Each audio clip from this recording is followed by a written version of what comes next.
네, 얼마 전까지 저희가 코로나 바이러스로 인하여서 전염병으로 큰 어려움을 겪었습니다. 전염병이라는 것은 얼마나 끔찍하고 무서운가. 저희들이 뭐 옛날 이야기만 듣고 책으로만 보고 영화로만 봤는데 코로나 바이러스를 경험하면서 뭐 가축들뿐만 아니라 우리 사람들에게까지도 너무나 치명적이다라는 것을 우리는 경험했습니다. 전염병이란 것은 정말 무서운 것이죠. 출애굽기 말씀에 보면 하나님께서 이스라엘 백성들을 구원하시기 위해서 애굽에 10가지 재앙을 내리시는데 그중에 5번째 재앙이 전염병이었습니다. 애굽의 모든 가축들이 그 전염병으로 죽게 되었죠.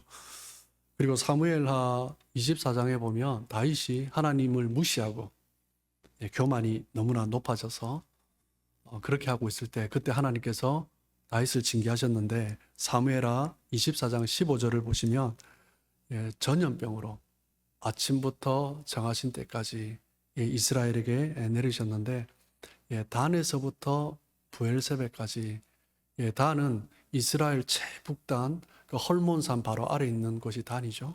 그리고 이제 부엘세바는 이스라엘의 최남단, 이스라엘 남쪽에 네게부 사막이 있는데 그 초입에 있는 도시가 부엘세바입니다.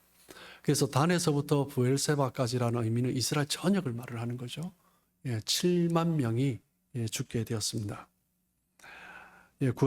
구약 성경에 보면 하나님께서 이스라엘 백성들뿐만 아니라 이방 나라들에게도 징계 수단으로 전염병을 사용하셨습니다. 신약에서도 마찬가지예요. 예수님도 마지막 말세의 징조로 전염병을 말씀하셨습니다. 누가복음 2장 11절 말씀을 보시면 말세에 곳곳에 지진과 기근과 전염병, 정말 무서운 일들이 일어날 것이다 라고 이야기하는데 그 중에 하나가 전염병이죠.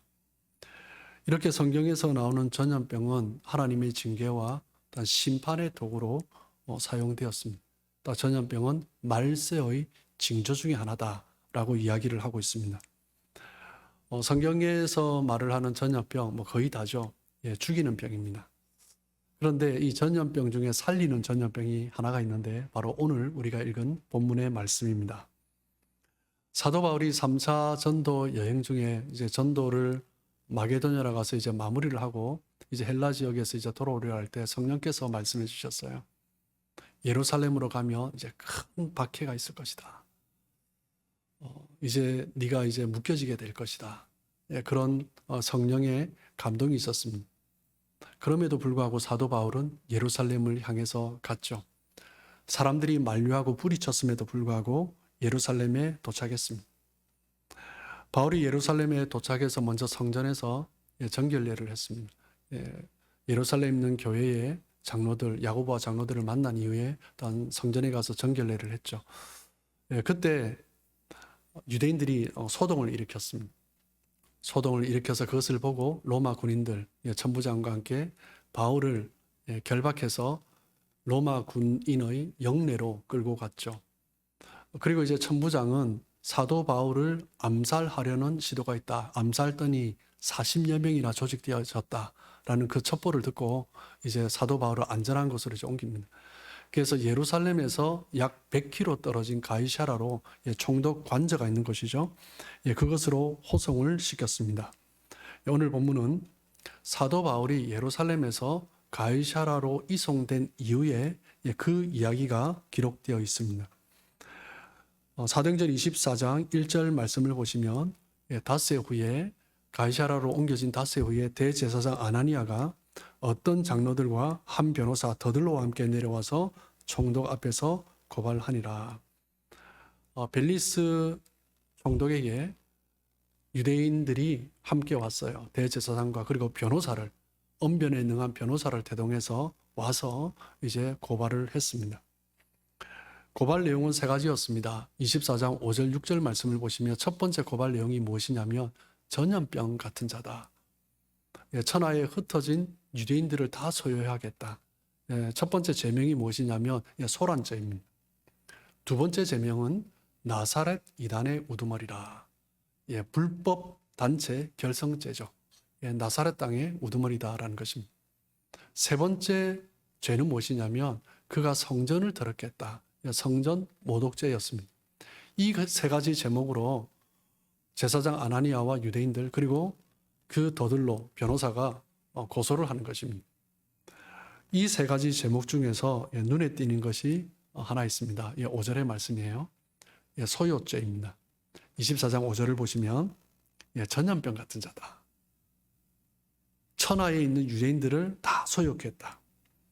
여기서 전염병이라는 헬라어 단어는 로이모스라는 단어를 쓰는데 이 로이모스라는 전염병은요, 정말 코로나와 같이 굉장히 치명적인 병입니다. 정말 이것이 퍼졌을 때 완전히 쑥대밭이 되어버리는 듯한 그 강력한 그 영향력, 그 병을 로이모스라고 합니다. 사도 바울이 바로 그런 악한 일을 행하고 있다라는 거죠. 그런데 유대인들의 고소 내용을 보면은 역설적으로 사도 바울의 복음이 그만큼 영향력을 가지고 있다는 거예요. 오히려 그것을 증거하고 있는 거죠. 전염병같이 이 바울이 전하는 예수의 복음이, 예수 그리스도의 하나님 나라의 복음이 급속도로 퍼져가고 있다는 거죠. 사도 바울은 정말 이들의 증언처럼 그런 일들을 하고 있었습니다. 바나바와 함께 첫 번째 전도 여행을 떠났을 때 구브로 섬에 이르렀을 때 그 무당으로부터 귀신을 쫓아내었죠. 그것을 보고 로마 총독이 예수님을 믿게 됐습니다. 무당이 또 소경으로 되는 그런 일도 있었고요. 그러면서 그 땅에 있는 그 섬에 있는 지역에 총독을 비롯해서 예수 믿는 사람들이 생겼습니다.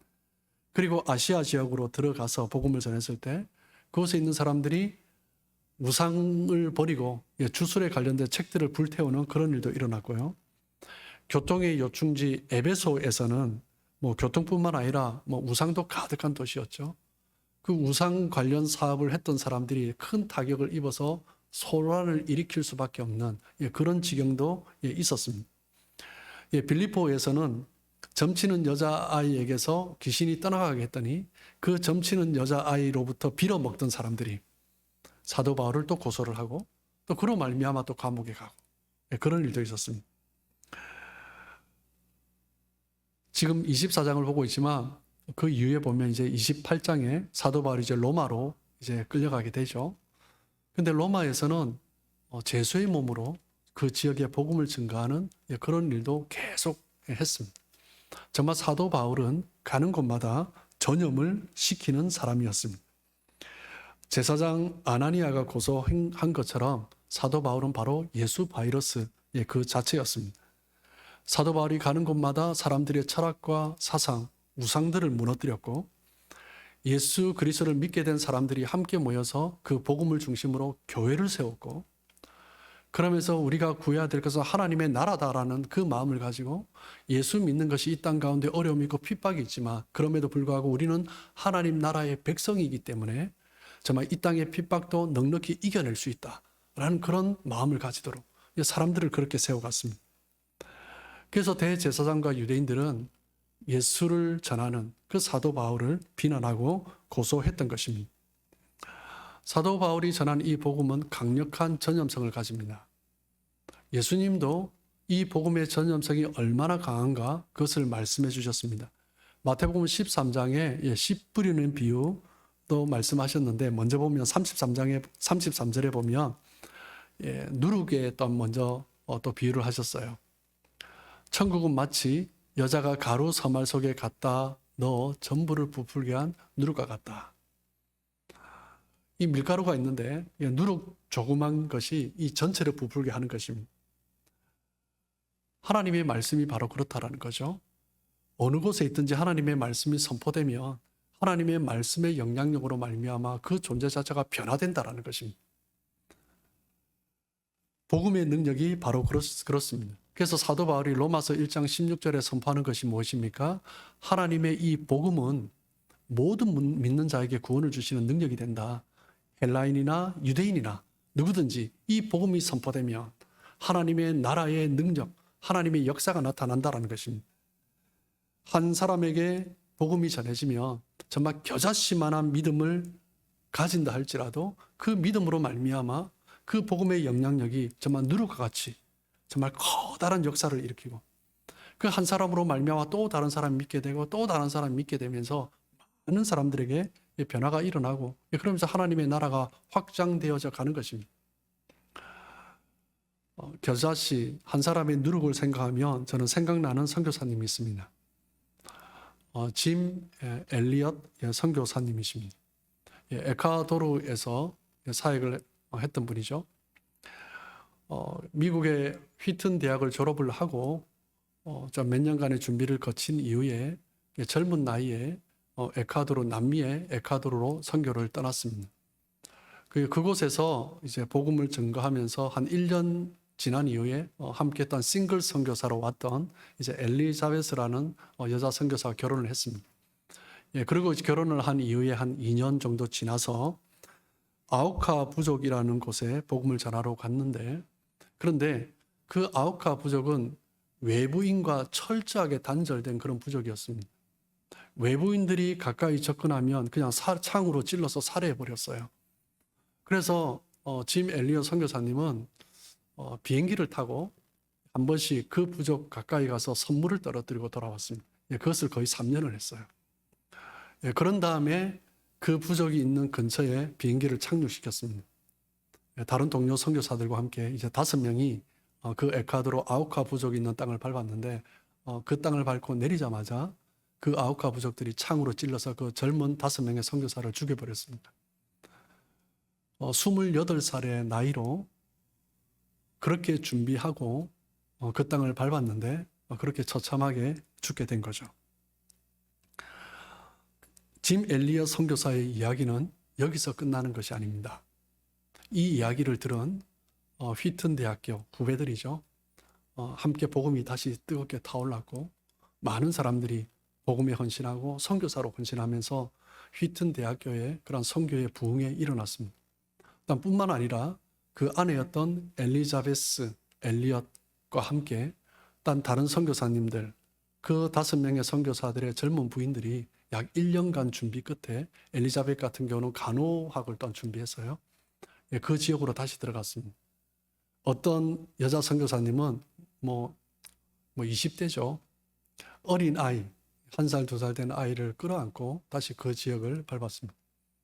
자기 남편들이 순교했던 그 지역을 그렇게 밟는다는 것은 목숨을 걸고 간 거나 마찬가지죠. 그런데 놀랍게도 그 아우카 부족이 그 여자 선교사님들을 죽이지 않았어요. 왜냐하면 그 아우카 부족의 전통이 뭐냐면 외부 남자들은 죽이는데 여자를 죽인다는 것은 너무나 수치스럽고 부끄러운 일이다 생각한 거죠. 그래서 여자들을 살려두었던 것입니다. 이 여자 선교사님들은 그것도 모르고 이제 그곳에 간 거죠. 이제 아우카 부족의 추장이 어느 날 그 여자 선교사님 사역을 하는 가운데 어느 날 물었습니다. 당신들은 도대체 누구길래 여자들이 어린아이들을 데리고 와서 이곳에서 우리를 이렇게 도와주느냐, 우리를 돌봐주느냐라고 물었어요. 그때 엘리자베스가 뭐라고 말을 했냐면, 나는 당신들이 5년 전에 죽였던 그 한 청년의 아내이다 라고 말을 하는 거죠. 내 남편 짐도 하나님께서 자신을 너무 사랑했고 여러분을 너무나 사랑했기 때문에 이곳에 왔고, 나도 당신들을 너무나 사랑하시는 그 하나님의 사랑 때문에 왔다 라고 이야기한 거죠. 5년 만에. 그러니까 그 추장이 그 자리에서 함께 예수님의 그 복음을 영접했습니다. 그리고 이제 그 아우카 부족이 전체가 함께 예수님을 믿게 됐어요. 그러면서 불과 수십 년이 지나면서 그 아우카 부족을 중심으로 주변에 수백 개의 교회가 일어났다고 해요. 그 한 사람의 희생, 젊은이 그 몇 명의 희생이 정말 그것으로 끝나는 것 같았지만 결코 그렇게 끝나지 않고, 또 미국에 있는 휘튼 대학교 그 젊은이들을 일으키고, 그리고 그 여인들의 마음을 움직이면서 정말 버려졌던 땅과 같은 그 땅을 변화시키는 그 놀라운 역사가 일어난 것입니다. 예수님은 하나님의 나라의 복음이 얼마나 영향력이 큰가. 겨자씨 한 알이 정말 심어지면 정말 사라지고 없어지는 것 같지만 그 영향력이 얼마나 큰가를 말씀하셨습니다. 씨 하나가 뿌려지면 그 씨가 죽는 것으로 끝나지 않는 거죠. 마태복음 13장 23절에 보시면 좋은 땅에 그 말씀이 뿌려질 때 어떤 것은 결실을 해서 100배, 60배, 30배의 결실을 맺는다라고 말씀하십니다. 이 씨 뿌리는 비유에서 가장 핵심적인 것은 무엇이냐면 마음밭이 좋아야 한다. 그것이 아니라 하나님의 나라의 복음은 말씀이 심겨지면 확장된다라는 거예요. 하나님의 말씀이 선포되면 정말 100배, 정말 그 이상으로 확장된다라는 거죠. 조그만 씨앗이 하나 심겨졌을 때 이 씨앗이 어떤 결과를 맺습니까? 나무를 세워요. 그 나무에 수많은 과실이 맺습니다. 기본적으로 수십, 수백, 어떤 것은 셀 수가 없겠죠. 그런데 그 과일 하나에 몇 개의 씨앗이 있습니까? 정말 비교할 수 없는 것입니다. 그 씨앗 하나가 좋은 밭에 심겨져서 무럭무럭 자라면 그 씨앗 하나가 열매 맺는 것은, 또 그 씨앗 하나가 또 다른 씨앗을 맺는 것은 말로 표현할 수 없는 것입니다. 예수님이 말씀하신 등불 비유도 마찬가지입니다. 등불이라는 것은 하나님의 나라의 확장을 의미하는 것입니다. 마가복음 4장 21절을 보시면 또 그들에게 이르시되 사람이 등불을 가져오는 것은 말 아래나 평상 아래에 두려 함이냐 등경 위에 두려 함이 아니냐. 여러분, 등불을 가져왔습니다. 말 아래, 대박 같은 거죠. 거기에 감춰두는 사람이 있겠습니까? 평상 아래에 등불을 두는 사람이 있겠습니까? 그런 사람이 없다라는 거예요. 등은 어떻게 합니까? 그 방이 있으면 방에서 가장 가운데, 그리고 높은 위치에서 가장 그 방이 잘 비춰질 수 있도록 그곳에 등불을 둔다라는 거예요. 등불을 켜는 목적은 무엇입니까? 빛을 비추는 것입니다. 등불은 감추기 위해서 존재하지 않습니다. 예수님의 메시지는 명확하고 분명합니다.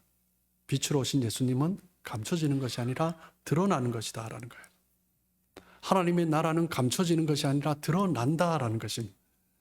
마태복음 5장 14절을 보시면 너희는 세상의 빛이라 산에 있는 동네가 숨겨지지 못할 것이요. 예수님은 우리가 세상의 빛이다 라고 말씀하세요. 그럼 우리의 정체성이 무엇입니까? 감춰지는 것이 아니다라는 거예요. 믿는 사람이 교회 안에서만 머물러 있는 것이 아니다라는 거예요.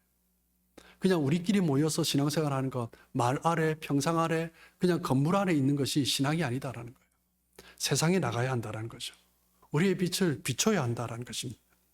그리스도인은 이 세상에 빛으로 오신 예수님의 빛의 반사체입니다. 그렇기 때문에 우리는 그 빛을 반사할 때 비로소 우리의 정체성이 나타나는 것입니다. 한국의 대표적인 기독교가 대표적인 종교가 기독교, 불교 이렇게 양대 종교로 볼 수 있습니다. 그런데 간혹 사람들이 교회 다니는 사람들한테 그런 비판을 해요.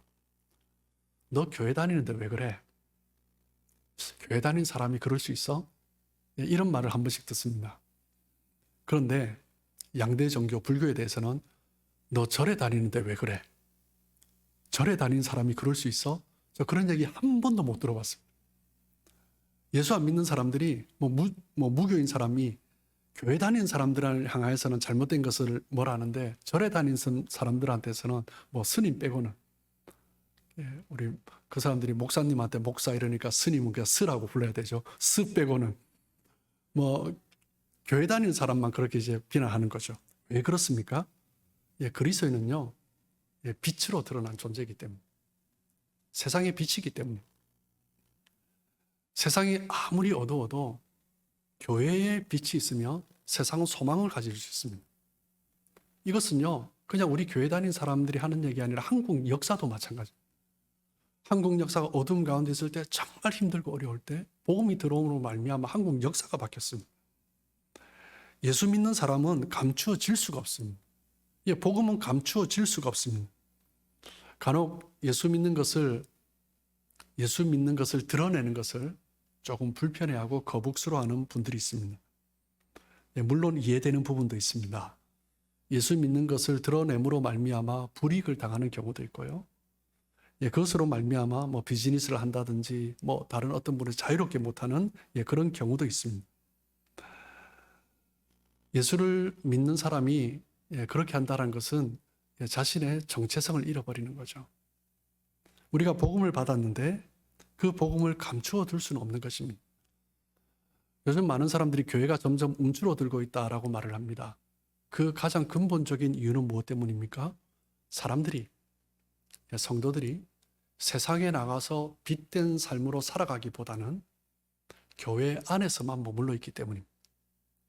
교회 안에서 성경 공부하고 교회 안에서 봉사하고 교회 안에 함께 섬기면서 서로가 자화자찬하는 것입니다.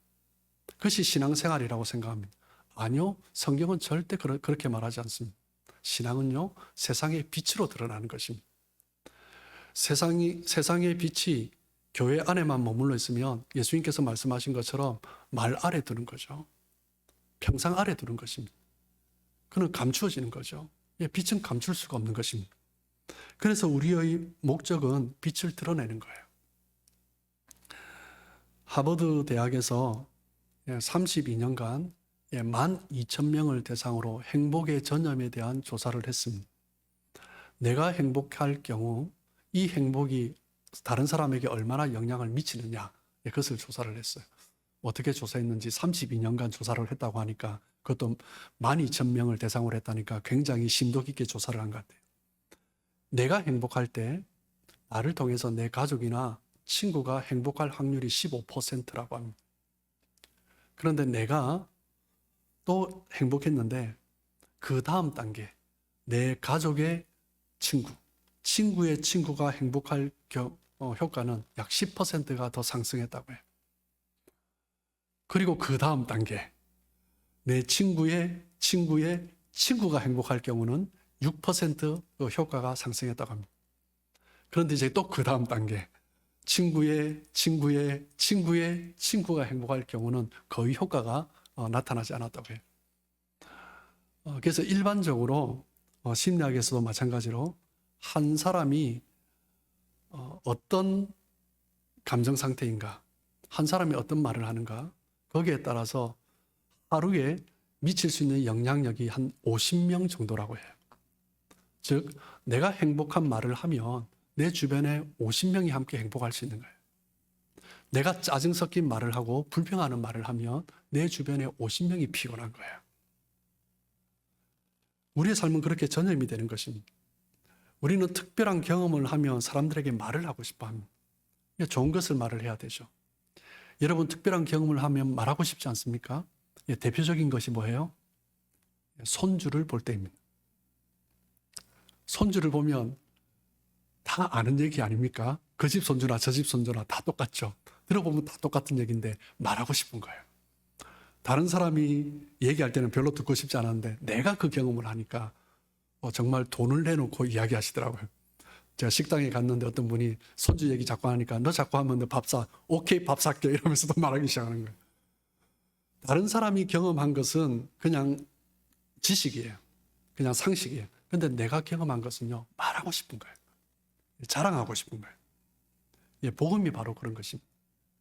다른 사람이 믿는 것하고요, 내가 믿는 것하고 다른 겁니다. 며느리가 경험한 하나님과 내가 경험한 하나님이 다른 거예요. 내가 하나님을 경험하면 내 삶이 바뀌는 거예요. 내 안에 터져나오는 감동을 내가 주체하지 못하는 거죠. 말하고 싶은 거죠. 감출 수가 없는 거죠. 어떤 사람이 사역자가 됩니까? 왜 사람들이 목회자로 선교사로 헌신합니까? 저 때만 해도, 제가 헌신할 때만 해도 90년대만 해도 존중을 받았어요. 그런데 요즘은요, 정말 목회자로 사역자로 존중받지 못하는 세대입니다. 정말 20대 30대 이런 목회자들 보면 정말 그 목회자로 살아간다는 자체만으로도 존경스러워요. 그럼에도 불구하고 왜 헌신합니까? 내 인생을 하나님께 다 걸고 싶은 거예요. 하나님이 주신 은혜가 너무나 크기 때문에 내 삶을 다 드리고 싶은 거예요. 그런 경험을 했기 때문이죠. 세상 사람들은 기독교가 너무 호전적이다라고 말을 합니다. 너무 공격적이다라고 하는 거예요. 자기들끼리만 믿으면 되지 왜 자꾸 강요하냐라고 합니다. 물론 그런 면이 없지 않아 있긴 있습니다. 주변을 돌아봐도 선교를 하는 것 봐도 공격적인 면이 우리 교회 안에 있습니다. 그렇기 때문에 무례한 기독교라는 말을 듣기도 합니다. 그런데 복음을 경험하면 견딜 수가 없는 거예요. 그 사람이 뭐라고 하든 자랑하고 싶은 거예요. 우리가 복음을 전할 때 거부하는 사람들이 있습니다. 우리가 복음을 전할 때 정말 불편해하는 사람들이 있습니다. 세상 사람들이 복음을 거부하는, 복음 자체를 거부하는 경우도 있지만 대부분 그렇지 않을 때가 더 많습니다. 무엇 때문에 거부합니까? 변질된 기독교를 거부하는 것입니다. 많은 사람들이 복음은 이것이다, 예수 믿는 것은 이것이다 라고 말을 하지만 자신은 그렇게 살고 있지 않는 거예요. 그러니까 그런 교회를 왜 가냐라는 거예요. 그리스도인들의 잘못된 행동 때문에 복음에 대해서 마음을 닫아 버리는 것입니다. 빛을 드러내야 할 그리스도인들이 빛을 가리는 역할을 하고 있는 거죠. 말 아래, 평상 아래 가두어 버리는 것입니다. 사람들이 거부하는 것은 복음이 아닙니다. 사람들은 여전히 빛을 찾고 있습니다. 사람들은 여전히 목말라합니다. 생명을 찾고 있습니다. 교회는 점점 쇠퇴되어 가고 있지만 사람들은 사회 설문조사를 보십시오. 사람들이 점점 더 영적인 부분에 더 관심을 갖는다고 합니다. 무엇 때문에요? 여전히 목마르거든요. 너무나 어두운 세상 때문에 가슴 아파하거든요. 그런데 누가 그 소망이 될 수 있습니까? 예, 빛인 거죠. 세상 사람들이 말을 합니다. 왜 당신이 말하는 것과 살아가는 삶이 다른가? 도대체 교회 다니는 사람들은 교회에 모여서 뭐 하는가? 라고 말을 합니다. 어떻게 보면 세상 사람들이 교회를 볼 때 구제단체 같기도 하고, 어떤 경우에는 문화단체 같기도 하고, 어떤 경우에는 자기들끼리만 노니까 친목단체 같기도 하고, 교회를 그렇게 보고 있습니다. 그렇기 때문에 예수 믿고 천국 가자라는 말이 그들의 마음에 와닿지가 않는 것입니다. 하나님께서 우리를 빛된 자로 불러주셨는데 정말 나는 우리 빛으로서의 사명을 감당하고 있는가? 우리 자신을 돌아봐야 하는 거죠. 예전에는 예수 믿고 구원 갑시다, 예수 천당, 불신 지옥 이것만 외쳐도 충분했습니다. 예수에 대해서 모르는 사람들이 많았기 때문에. 그런데 이제는 다 압니다. 사람들이 다 알아요. 어떤 경우는 우리 교회 다니는 사람보다 성경에 대해서 더 많이 아는 사람 정말 많습니다. 사람들이 보고 싶은 것은 무엇이냐면 말이 아니라 삶으로 보고 싶은 것입니다. 지금 이 시대 교회, 이 시대 그리스도인들에게 사람들이 원하는 것입니다. 마태복음 5장 16절에 보면 이같이 너희 빛이 사람 앞에 비치게 하여, 5장 16절입니다. 그들로 너희 착한 행실을 보고 하늘에 계신 너희 아버지께 영광을 돌리게 하라. 예수님께서 우리를 빛이라고 말씀하시면서 무엇이 빛이다라고 말씀하세요? 우리의 착한 행실을 빛이다라고 말씀하세요. 그냥 예수 믿는 복음을 전하는 그 모습이 아니라, 그것이 빛된 삶이 아니라 우리의 착한 행실이 빛된 삶이다라고 말씀하시는 거죠. 그리스도인은 말로만 끝나는 것이 아니라 삶으로 그 삶을 나타내 보여야 그것이 진짜 그리스도인이다라는 거죠. 목회하면서 가장 영광스러운 기쁜 일은 무엇이냐면, 어떤 한 사람이 정말 복음 때문에 그 복음이 가슴에 제대로 꽂히면서 그 삶에 급격한 변화가 일어나는, 형격한 변화가 일어나는 그 모습을 볼 때 그것만큼 기쁜 일이 없습니다. 사람들이 다 궁금해합니다. 그렇게 자기밖에 몰랐던 사람인데, 자기 돈만 알던 사람인데, 다른 사람을 그렇게 배려하지 않고 자기 노후만 생각하던 사람인데 왜 바뀌었냐라는 거예요. 도대체 당신은 어떻게 바뀌었냐라는 거예요. 그러면서 말하기 시작하는 거죠. 사람들이 내 삶에 대해서 존중하지도 않는데 말해보십시오. 사람들이 닫죠. 당신은 도대체 왜 그런 삶을 사느냐? 그때 말을 해야 되는 것입니다. 엘리자베스 엘리엇이 5년을 기다린 것처럼 사람들이 정말 나의 삶을 존중해 줄 때 나는 예수님의, 하나님의 사랑 때문에 지금 이 자리에 있습니다 라고 말을 해야 되는 것입니다. 그렇다고 그때까지 정말 당신은 왜 그러냐 말할 때까지 아무 말 하지 말라는 말이 아니라요. 이 말은 무엇이냐면 우리의 믿음의 행실이 말보다 앞서야 한다는 거예요. 많은 사람들이 말이 앞서는 거예요. 그래서 사람들이 자꾸 닫는 것입니다. 말은 적게 하고 행함으로 우리의 삶을 보여야 한다는 것입니다. 그때 이 세상 안에 생명의 역사가 일어나는 것입니다. 사도 바울이 가는 곳마다, 사도 바울이 만나는 사람마다 진리로 소욕해 되었습니다.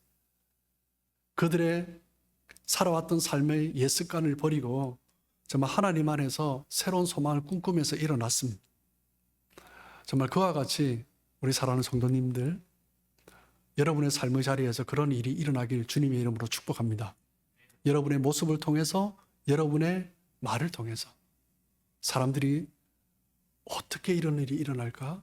그 마음이 소욕해 되는 그런 역사가 일어나고, 그러므로 말미암아 우리가 가는 곳마다 회복과 생명의 역사가 일어나고, 여러분의 가정 가운데 하나님 주시는 그 기쁨이 더욱더 가득 충만하게 나타나길 주님의 이름으로 축복합니다.